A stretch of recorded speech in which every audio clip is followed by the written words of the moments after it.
Hello, everybody. My name is Monica. Welcome to the Fashion and Sustainability Summit.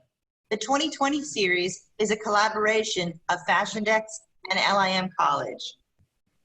The summit is sponsored by EcoLife Yarns, Endor Textiles Limited, and the Accessories Council.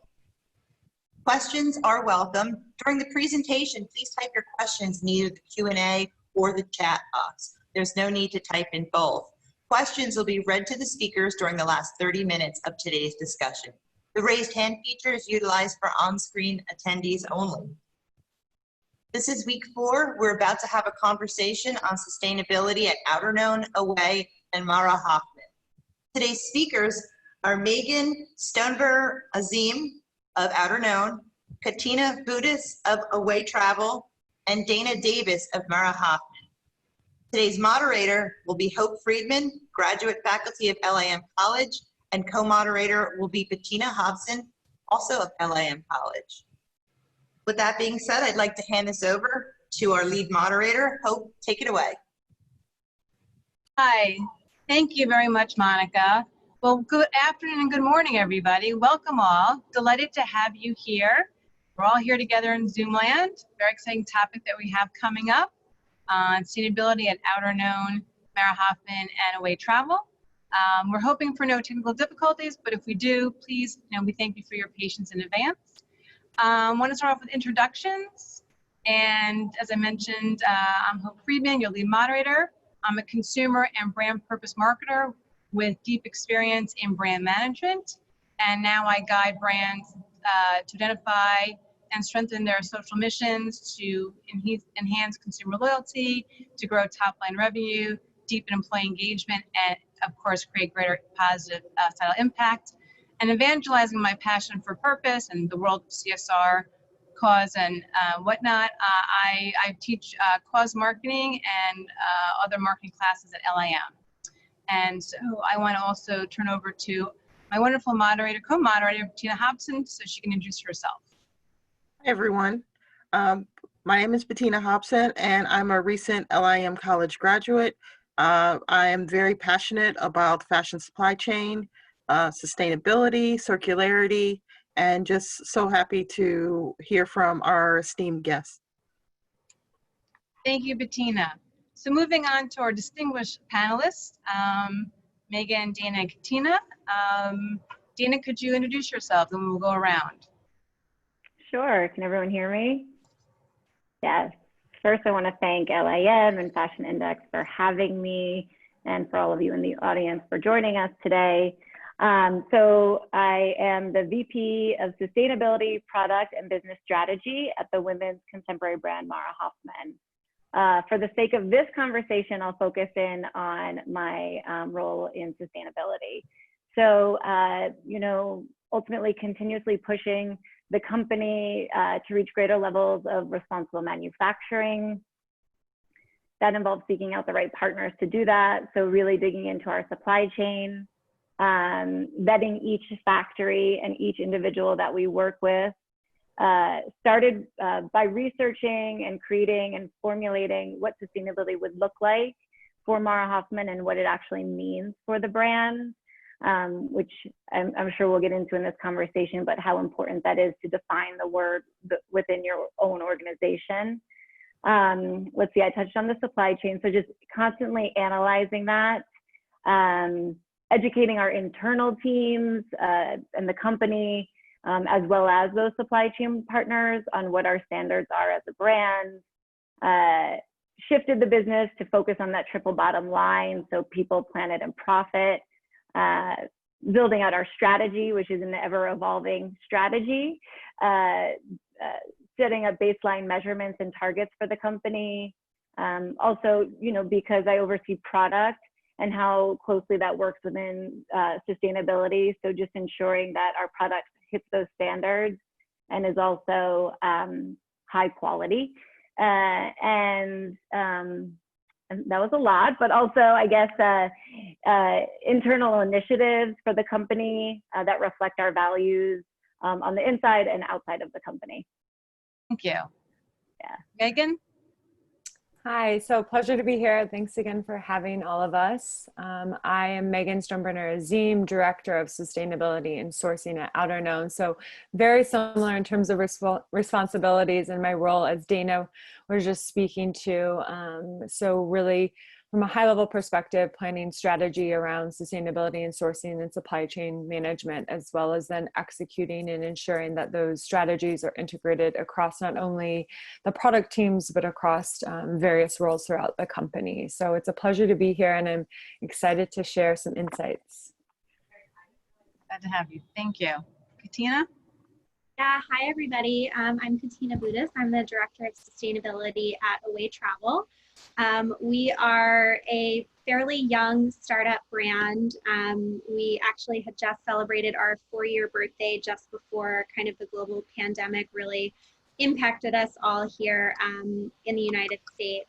So we're still a fledgling young brand on the rise and with a very quickly developing sustainability program.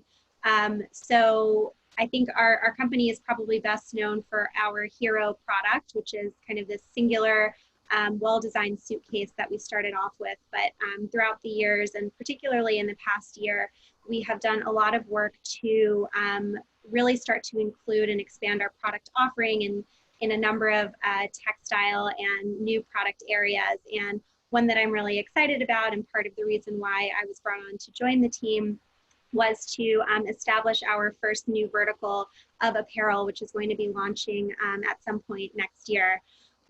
So I've been brought on as a fairly new hire. I think I've been with the company about 9 months or so now.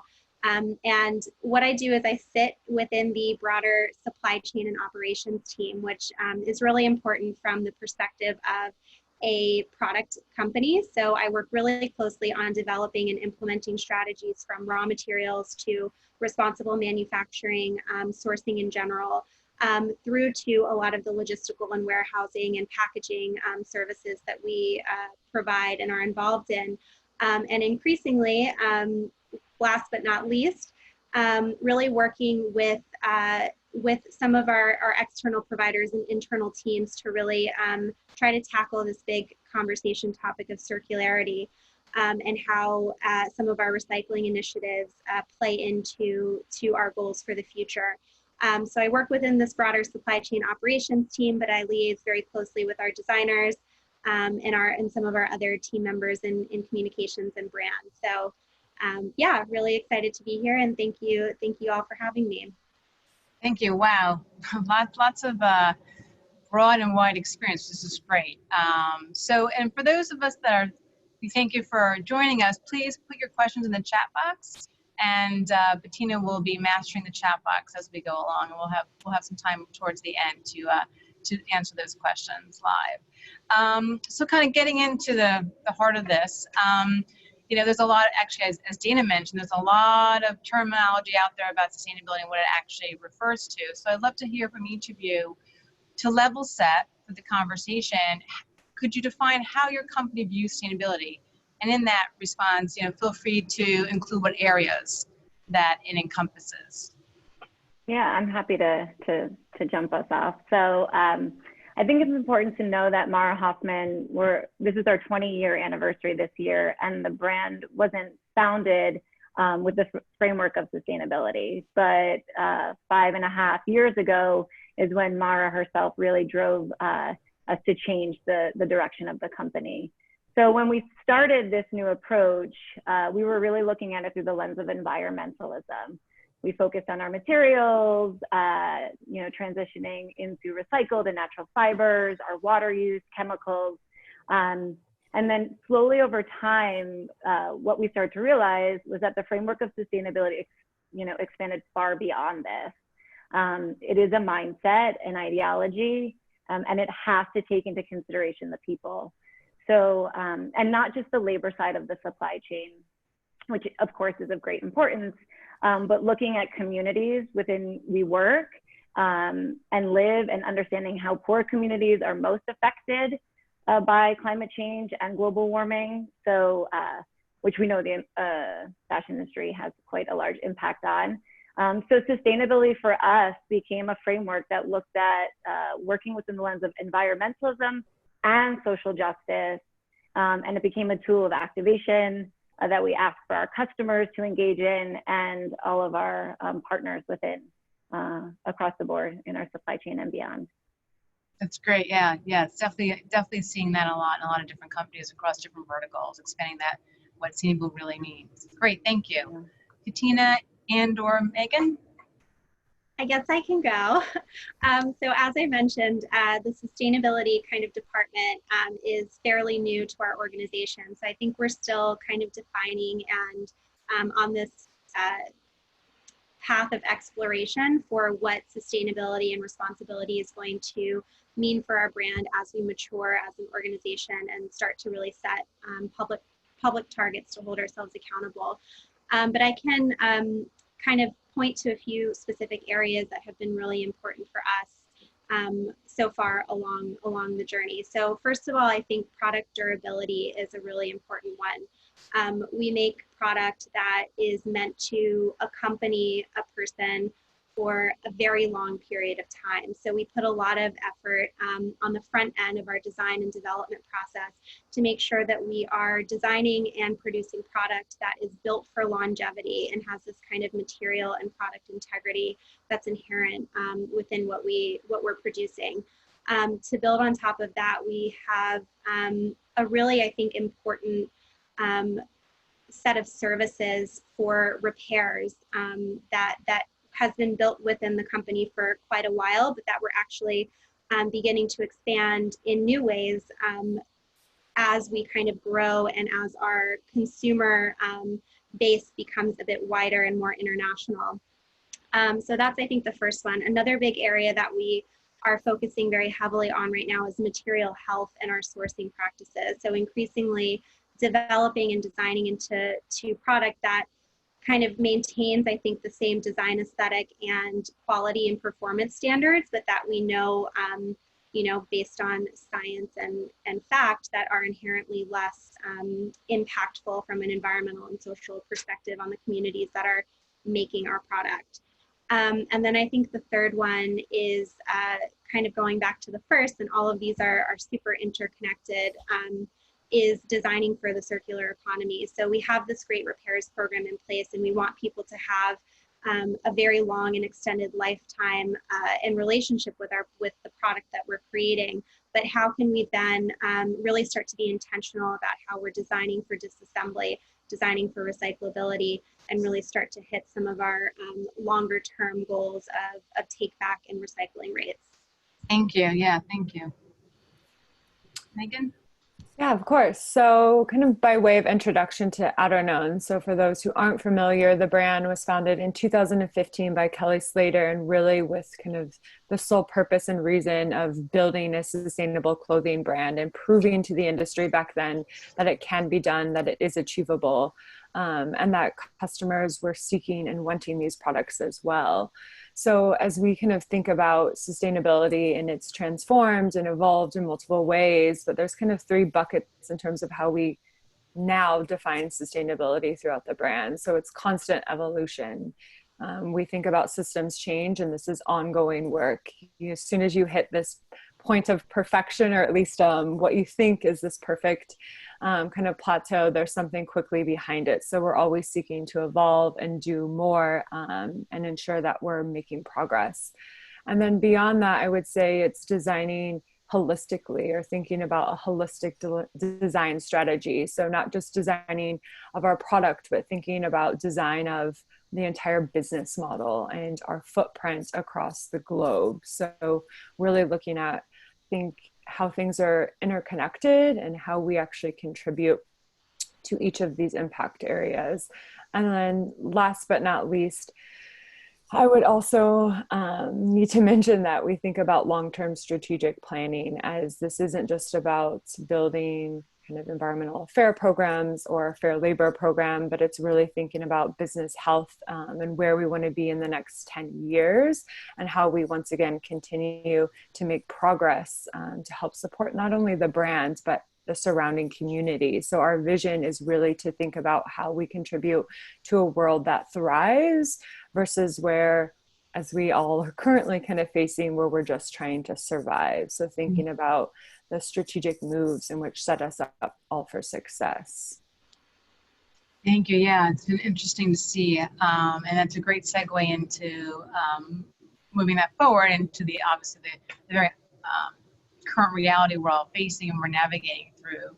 So based on what, we're experiencing this from the throes of still the pandemic, and we're in all different stages. I've heard different companies talk about whether it's, relief, disaster relief kind of models where it's relief, recovery, that kind of thing. What challenges, risks, and/or obstacles have surfaced during this pandemic? Whether it's supply chain or other operations, what are you finding that you kind of were not quite yet equipped to handle as we've kind of been facing a shutdown and other kinds of ripple effects? I'll start.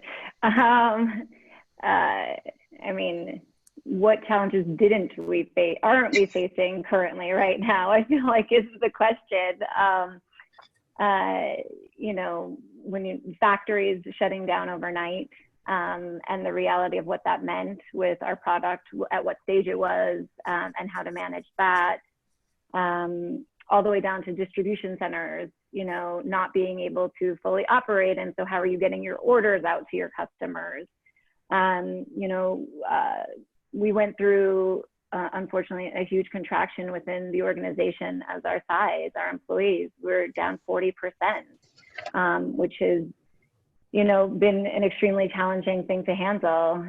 Working remotely, this new digital world, navigating around that, as being a brand, we're so used to being around product and touching it and the importance of that. So we're still trying to navigate that.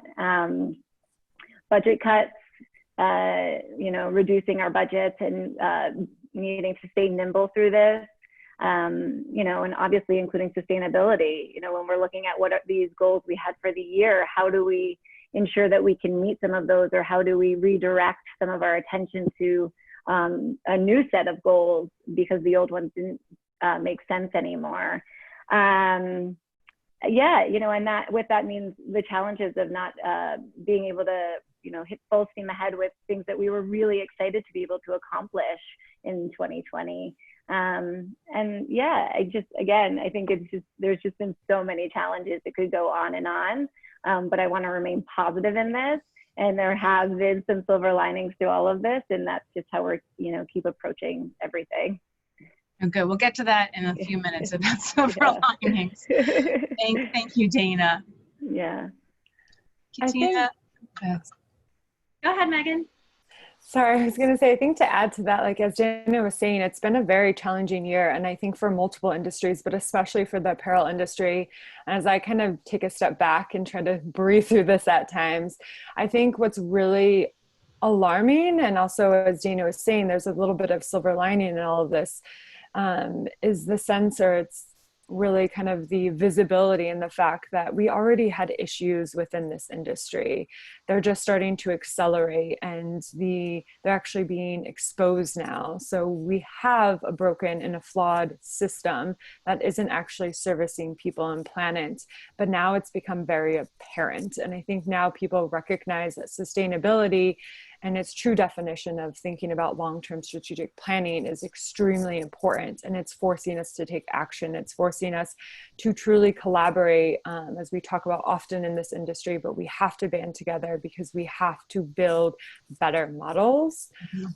So it's challenging, but I also, like, as Dana was saying, I think that this is a moment where we can actually drive real systemic change, and we have to seize the moment and opportunity to do so. And I think thinking about, back all the way back in February, which feels like years ago now, we had already launched a strategy to essentially, or not launched, but had built a full strategy to basically commit to becoming a fully circular brand by 2030, and had plans to launch in April. And our executive team basically all agree that now is the time to do so. We have to put forth these commitments because we need leadership to step up for business to drive change. So I'm really proud of the fact that during a global pandemic, we actually committed to a set of goals that are very ambitious, and hope that others kind of join along. And I'm really glad to be in company of all of these brands today, because us three brands are essentially some of those that are actually doing the work. So it's good to be with everyone. Well, I don't think I can leave it off on any more positive of a note than that. So, I guess I'll just quickly just say, I think one of the most surprising things, which was already mentioned, was really the supply chain disruptions that I think we all witnessed and experienced. If it wasn't from, direct COVID impacts on the ground in various regions or countries, it was factories and mills and material suppliers shutting down because they didn't have orders anymore. So I think the complexities and the interconnectedness from like the all of these various impacts, from the health crisis to the way that we've built our business models and how we interface and work with each other around the world, has been really striking. And I don't think it's something that we weren't aware of before, but I think that as Megan was saying, this pandemic has really just kind of exposed a lot of the risks on the one hand, but also the opportunities on the other. So I'm really excited to be talking about this today, and in the company of both of these brands as well. And certainly, as two of the leaders, in a way being, a little bit younger on our journey towards building this up, but kind of taking examples and having this kind of fresh collaborative nature across different industries and different types of brands, but also very similar brands in some ways, that we can share knowledge and experience and come together to tackle some of these really worldwide issues. Thank you. Yeah, I see a few of the themes in terms of collaboration, and I think what I'd love to do is really kind of go a little bit deeper, and if you allow us, you could kind of take us into your day-to-day life and a peek under the tent.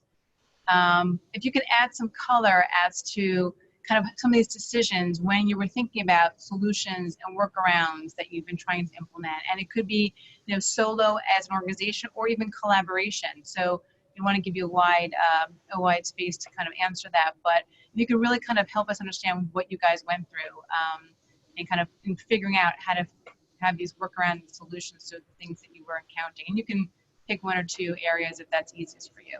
I can talk about one of the things that we faced were in a lot of inventory on hand, which is something that we've never really experienced before, because we saw these massive cancellations coming in, and immediately needed to put together a plan of how we would deal with that. And also knowing that we weren't necessarily able to build out a whole brand new collection because it was just impossible with the way we were operating. So we have been looking at this inventory and looking at it, how we can kind of like recreate it and give it a second life. The design team has been working on over-dyeing these garments, manipulating them, taking something that was once a dress, turning it into a bustier, which has been really exciting, especially for Mara herself, our creative director, who has always wanted us to be able to do that type of project. And now it's the way that we need to operate. So it's out of necessity, but it's also extremely inspiring. And also just really diving into the pieces that we're putting out and ensuring that they are of their greatest quality, but also that they are timeless pieces. This has also pushed the calendar into a whole new world, which is long overdue in this industry, for us to really overhaul how we deliver goods during which seasons. And so that's something that we're really excited about, shifting out of that kind of traditional fashion calendar model, and using that to our advantage, because being under having to place projections or timelines that aren't realistic make everything really hard. So, and also something I'm really excited about, which we haven't launched yet, but we have a pretty robust local supply chain when it comes to cutting and sewing, but we're actually looking at using a local fiber and it's actually a climate positive product. So hoping that we can get this rolled out sometime, maybe even possibly at the end of this year, which would be super exciting. Thank you. That's great. We're definitely going to touch on that towards the end. Tina or Megan? And Megan, whichever one. Yes, I can quickly go. I think one of the kind of first and most immediate things that we needed to address whenever we were really starting to feel the impacts of the pandemic was how we were going to address our projections and our supplier relationships, and doing that in a responsible way. So those first few weeks were tireless, and a lot of, gymnastics in terms of numbers and finance and planning and relationship building were being done across a number of teams to, first of all, make sure really that we were doing right by our suppliers and our relationships. So we were fortunate enough to be able to work out kind of timelines and agreements where we didn't have to cancel any orders. We did have to push out a number of orders and launches and really, fun and exciting things that we had planned for this year.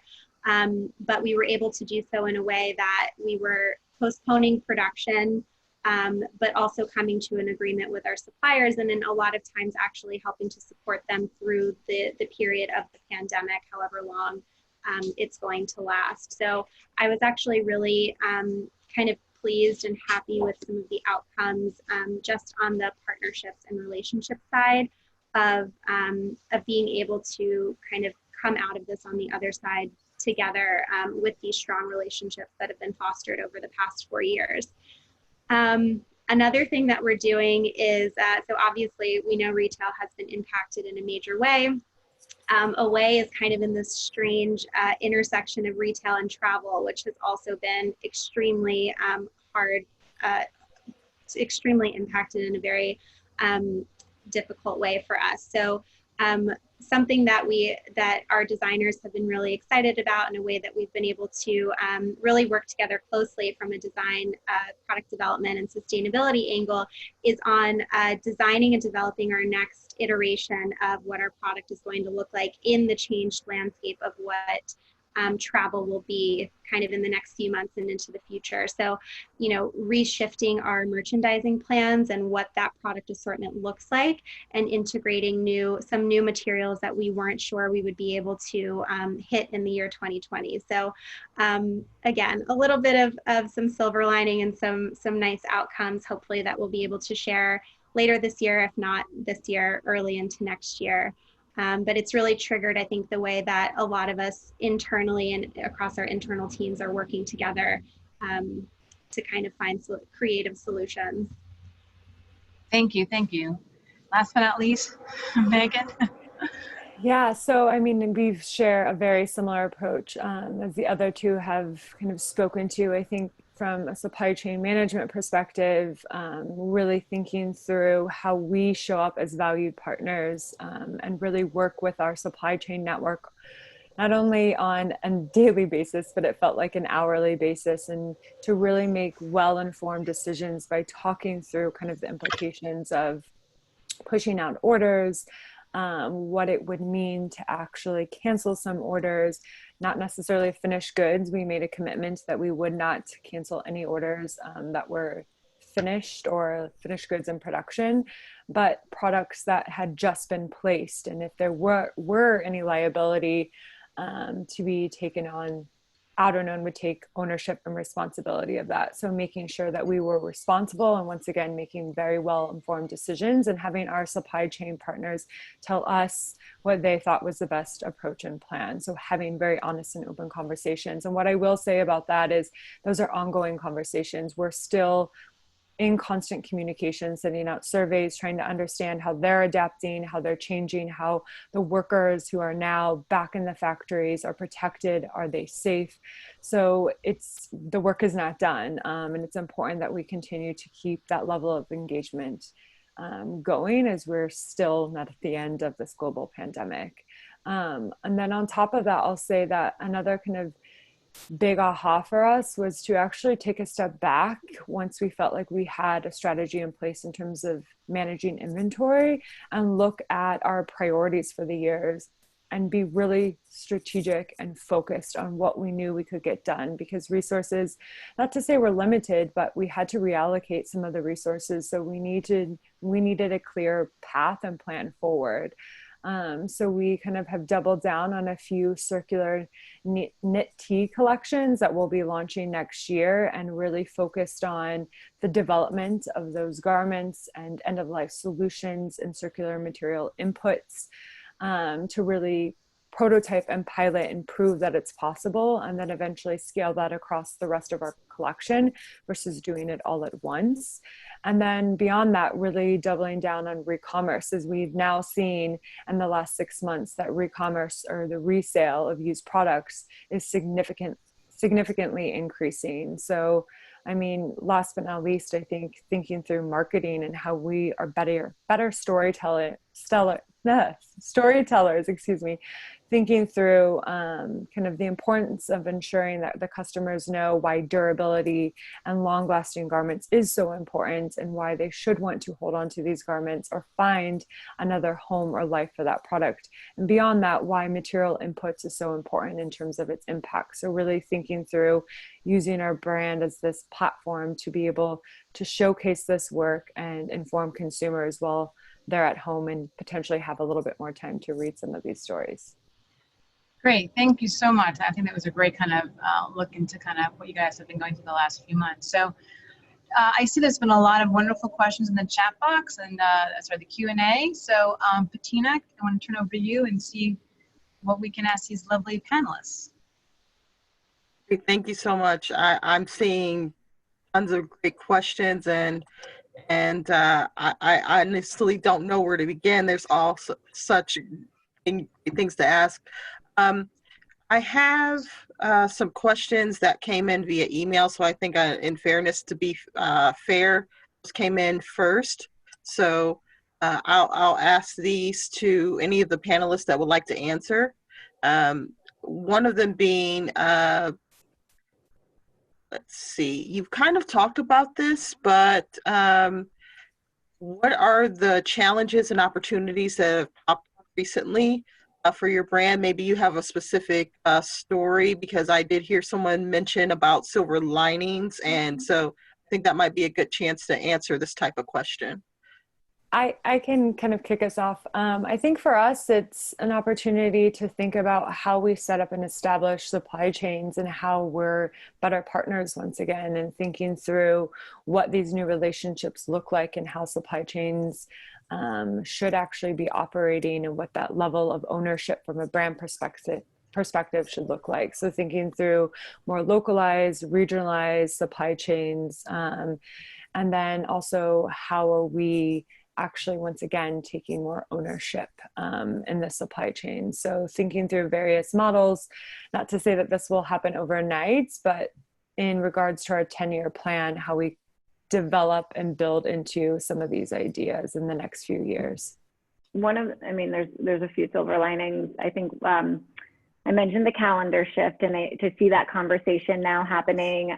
We've seen rewiring coming out and saying, hey, as an industry as a whole, we need to collectively come together and shift this calendar. It no longer makes sense. So that's one. I think for us as a company, though, there were things that were in our kind of long-term strategy, because it felt safest to sit in that space. But this pandemic has kind of caused us to rip the Band-Aid off on some of those things, and we're just pushing forward.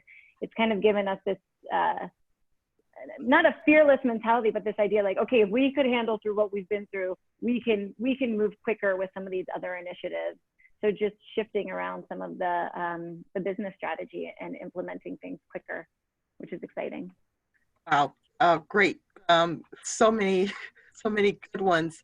I think we have a lot of students, and myself being a recent graduate, I definitely want to touch on this one, which is, how did you grow into your current position? So maybe tell us a little bit about your career journey, maybe previous positions you held with your organizations, or just, was passion what fueled how you got to where you are now? Just tell us a little bit more about it. I can start. I don't think I have a very interesting story, but I'm sure it is. Thank you. I actually studied environmental science as my undergraduate degree. So in one way or another, I feel like I've been involved in this work for quite a while. I think my career pathway and trajectory has kind of greatly changed and adapted over time though. So I initially was studying environmental science because I wanted to be an environmental engineer. And I was accepted to some graduate programs and kind of had a little minor anxiety attack about, jumping into grad school right away and not really having a lot of real world experience. So I actually, just after undergrad, I had a really transformative year as an AmeriCorps volunteer, where I was placed in a social impact focused city government initiative called the Million Trees NYC Initiative within the New York City Parks Department and a local nonprofit.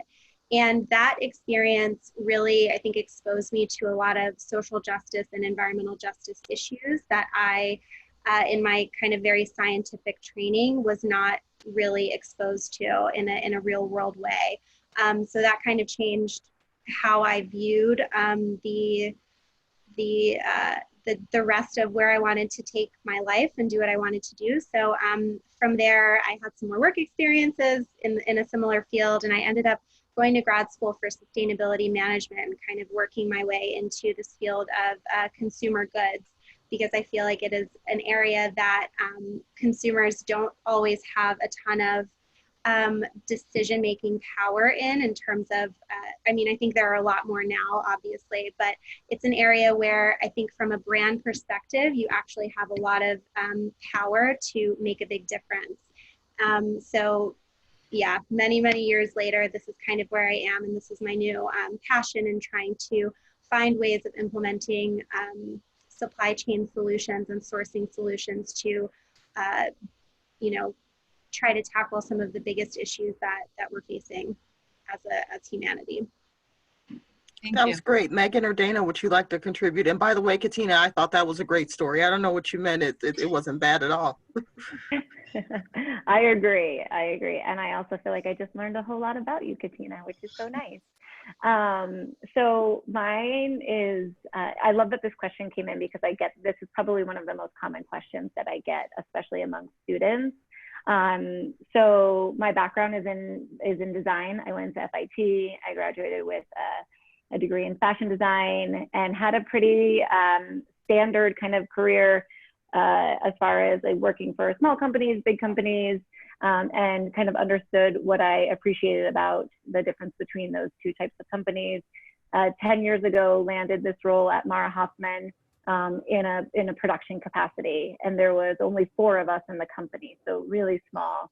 And we were mostly manufacturing here in the US, and I had a lot of experience with that. And then kind of moved into taking over more departments, overseeing the design department.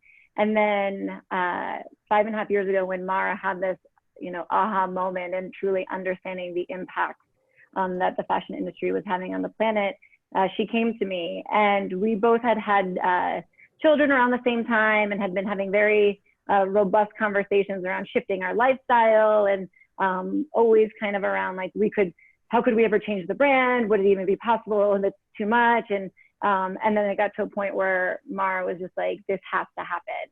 It has to happen now, or we're going to shut this business down. So you need to figure it out.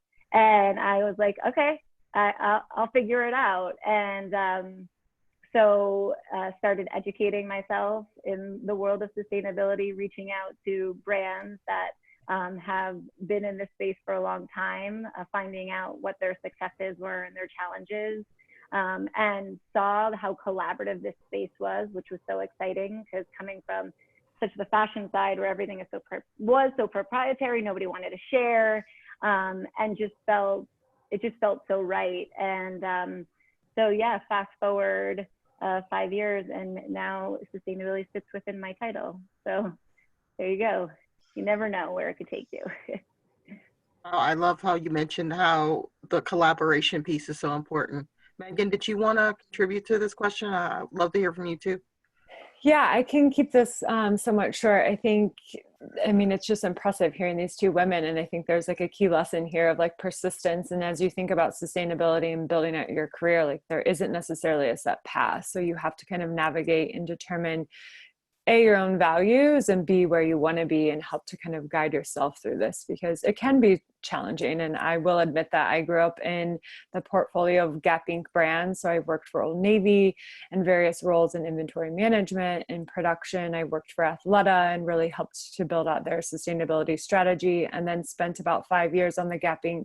global sustainability team. But I had to constantly kind of shift and once again guide myself to end up in this role where I am now with Outerknown. So I feel very fortunate now to work for this brand who once again is driven to actually execute and bring sustainability across the entire industry. But it's been a journey, and I think you just once again have to stay persistent and committed. This one looks so I can't wait to hear the response that I have to ask. When talking about new looks and new seasons, or the concept of newness, especially here in the sustainability space, how will you balance the aspect of newness with ensuring that product is not lost or wasted from previous seasons, as well as managing production pace that honors circularity and ethical expectations of workers throughout the supply chain? I know it's a meaty question, but whatever part of it you'd love to answer. I guess I'll try to start with this one. Oh, and I just saw it on the chat, so I'm going to try to keep it in front of me so I can actually So Away is a bit, I think, different in terms of the way that we operate and create products. So we have a few what we call our core products that are basically evergreen and built around a replenishment model. So we have these core styles that we're really trying to continuously kind of build upon and perfect, but that for the most part are not really changing. We might add a different color assortment or something kind of fun every once in a while to activate a little bit of like buzz and desirability from a consumer standpoint. But by and large, we're really trying to find models and systems that can support a more of a replenishment model rather than a seasonal or like always trying to push the mold to sell more. So that's kind of an interesting, I think, distinction between how Away is trying to build how we operate. In terms of I think it was social impacts and ethical impacts and circularity, those are two big topics that are front of mind, certainly with every bit of work that I am doing within the organization. So from the very beginning of that design process and finding or identifying the raw materials and manufacturers who are contributing to bringing product to life, those issues are top of mind, and we're really thinking about it all the way through the end of the product life cycle. So we have recycling programs in place today, less so from a take back, from a consumer take back, but more from like a damages perspective or from returns that we can no longer keep in stock. We have a really well-rounded and really well thought out ways and means of deconstructing our product and having various materials return into a raw material input. And we're increasingly trying to find ways to connect those two things back together. So I don't know if I answered everything, but yeah. No, that was great. It definitely touched on the circularity piece, which I think is what the question was intended for. Dana or Megan, did either of you want to tackle that? Yeah, I can kind of add to, I think, for Outerknown, we've always built timeless and durable products and really are trying to, once again, educate the consumer around why it's so important to invest in long-lasting products where you buy one and hopefully that lasts you maybe 30 plus years versus buying multiple of something where it lasts you 5 to 10 wears. So really honing in on durability and exposing that and working on ways in which we can measure the durability of a product's life cycle. And then once again, focusing on end-of-life solutions from a circular perspective of once something is worn, and it's really based off of a category kind of needs list. Once something is worn, is it that a customer no longer wants it? So providing the platform an opportunity to be able to resell that or find a second life so the product can constantly be in circulation. But if it's actually worn and torn through where it's damaged beyond repair, how do we build out recycling capabilities within our supply chain to be able to collect that post-consumer waste and essentially feed it back into the system? So building out these supply chain networks across different categories for denim and knits to be able to do so. And then I think, another opportunity is continuing to work with our supply chains on low-hanging fruit per se in terms of post-consumer, post-industrial waste. So waste that's actually created in the manufacturing of our garments to make sure that that's automatically brought back into the system and that's the norm. So really building out those best practices with our supply chain partners as well. And I think it's important to mention that as we think about the build out and kind of the usage and then end of life solutions of the product, we also have to consider those inputs. So making sure that we're converting to circular inputs, using more recycled content, making sure we're thinking about fiber fragments or the shedding of synthetic fiber fragments and eliminating the shedding of these fiber fragments through material innovation, thinking through safe and cleaner chemistry, so aligning to ZDHCs, MRSL. So we have a long list of material KPIs that we're also integrating into our development process. Whoa, that was great. Letting us know. This is a great segue into this next question, which Dana, I think I might like to throw it to you, but thank you so much, Megan. That was a great explanation. There was two questions I kind of want to bridge together. One attendee mentioned something about PETA recently exposed cruelty in alpaca shearing and a GOT certified wool supplier, and recommended that brands not use this fiber for their styles. And so just the concept of what may be a fiber that you maybe want to stay away from, or a supplier you may want to stay away from, and your brand's commitment to identifying that. And more specific question being, and I'll start with you, with Mara Hoffman having 20 years in business, is what frameworks are being used to measure sustainability or the impact? Yes, that's the specific question. Okay, so that was a lot, Bettina. I'm sorry, but I figured you'd be the best to equip with this one. So as far as measuring, I mean, I just have to ensure the audience understands how small of a company we are. I mean, we're currently 15 or maybe it's 16 employees. So measuring is always a challenge because collecting data is tricky and requires physically a full-time person. But the way we approach it is just really around ensuring improvements within each, from season to season or collection to collection. So whether that be something very specific around recycled cotton within the collection. So if we were at 1% in the previous season, we want to ensure that we're increasing that content moving forward. Same way when we're working with specific manufacturing partners, and our supply chain is really small. So again, looking at if we're trying to shift that out and spread that across, or and then with measuring all things, our carbon footprint, anything that we really can. Again, it's much more of a holistic approach for us, and ensuring that everybody in the organization, with depending on what department you sit in, understands that they have a responsibility within this framework and how they can also look at their role, whether it be logistics or sales or brand communications, and ensure that they're helping us drive those initiatives forward is key. And then as far as the other question around the alpaca, yes, we were made aware of PETA, the allegations that came out. And for us, the way that we approach these types of things is just stopping and analyzing and assessing and speaking with our suppliers and getting to understand what is going on.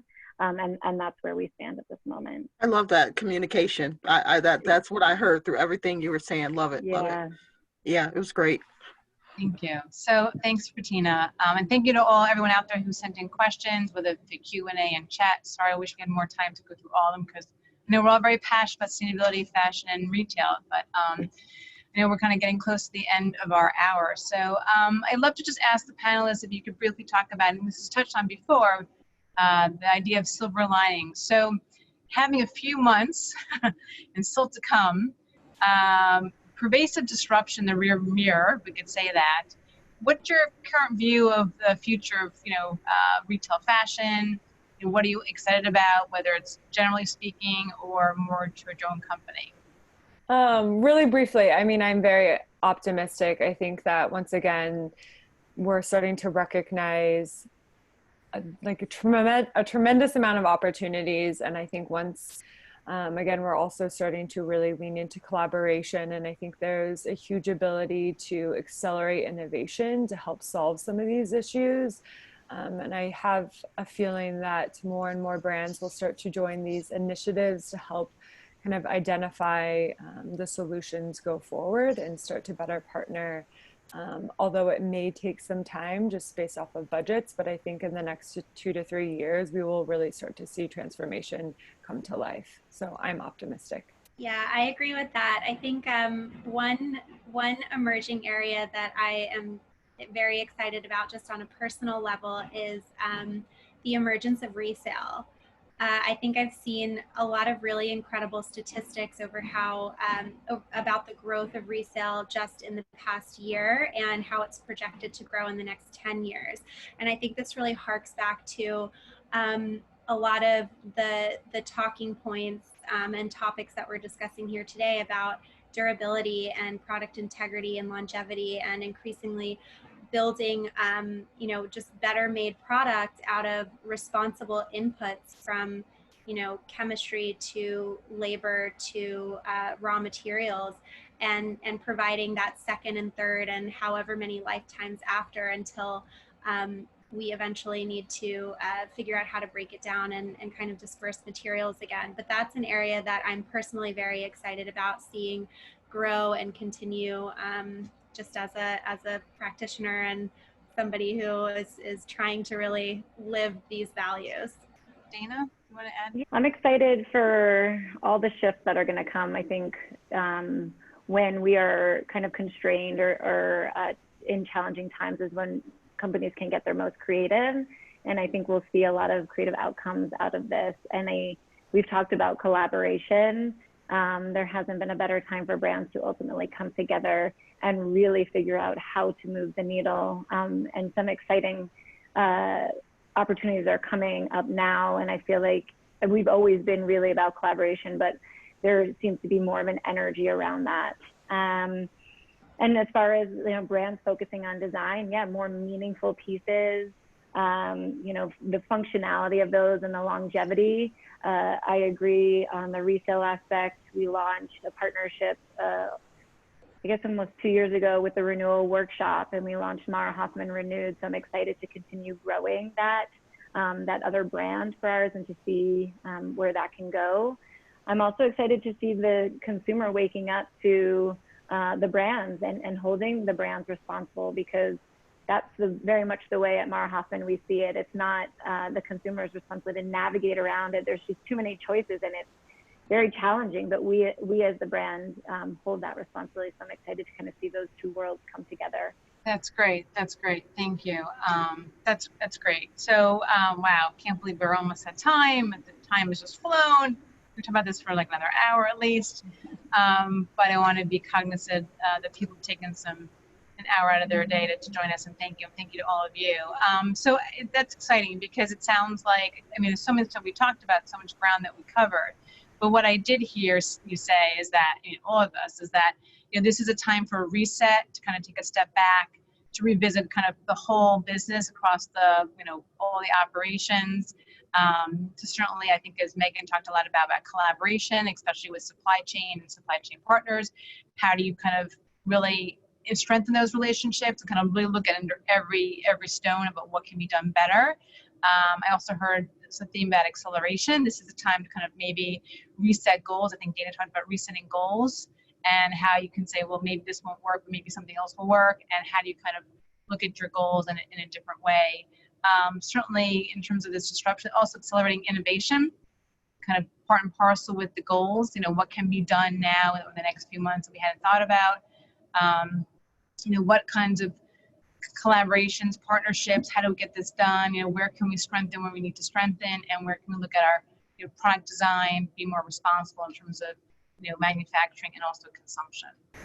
So lots probably more to go on, but I think those are some of the things that kind of popped up as the key threads in our conversation. So thank you so much. So I'm gonna turn it back over to, I think, Monica now. Hi, everybody. I just wanted to thank everybody. I believe Andrea wanted to thank the speakers personally.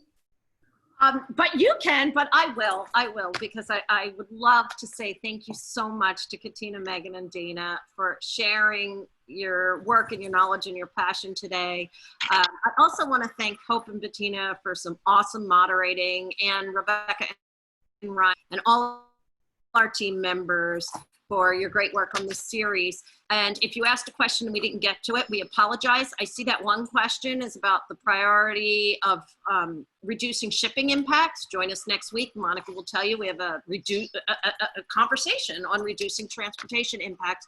But what I'm really excited about was so much, but Hope just summed it up so nicely, so wonderfully. But I will say I really want to hear, and I'm going to look forward to hearing more about your climate positive fiber initiative, Dana, and I'm really excited about your disassembly and design for deconstruction, Katina. And then Megan, Riley and Rebecca were in our sustainability class in the spring in LIM, and I actually showed your circular 2030 goals. Do you remember that, Rebecca and Riley? So it's like really exciting that you brought those up, and I agree, we have a broken system. It's a wicked problem, right? So that in systems thinking, that helps it. So thank you all, and take it away, Monica. All right. I once again wanted to thank our sponsors, Eco Life Yarns, Kendor Textiles Limited, and the Accessories Council. If anyone out there is actually interested in becoming a sponsor, please reach out to myself. My name is Monica, Juana, or Gladys. You can find our email and information at fashiondex.com. In addition, this sustainability series is brought to you by FashionDex and LIM College. If you go to fashiondex.com/store, you can see the latest books that came out. The newest one is Apparel Costing. We also have the latest edition of the Fashion Designer's Sustainable Sourcebook. Join us, sign up next week, week 5. We'll be having a conversation on sustainability and reducing transport impacts in fashion. With us, we will have Kathleen Hegesi of Flexport, Burak Ayata from Kuhn & Nagel, Lee Kinsberg of Maris, Nick Amaruto of Subway. It also will be moderated by Andrea Kennedy and co-moderated by Bettina Hobson. That's it. I hope you enjoy the rest of your day and have a good one.